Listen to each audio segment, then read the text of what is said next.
Төрөкул Айтматов туулган жылы 1903 жыл Талас облусу Шекер айылы. Атылган күнү 5 ноябрь 1938 жыл.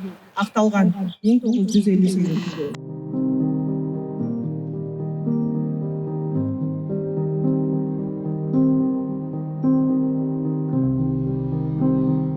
Бул акциянын эң башкы максаты бул тоталитаризмдин сущностун көрсөтүп берүү жана адам өмүрүнүн баалуулуктарын көрсөтүү.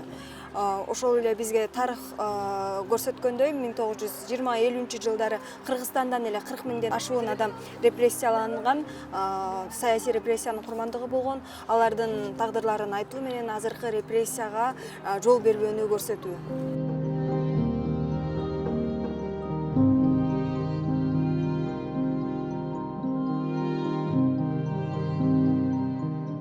Дүйшөбаев Токтогул жаңы жол айылдык кеңештин сыны деген айылда туулган экен, улуттук кыргыз.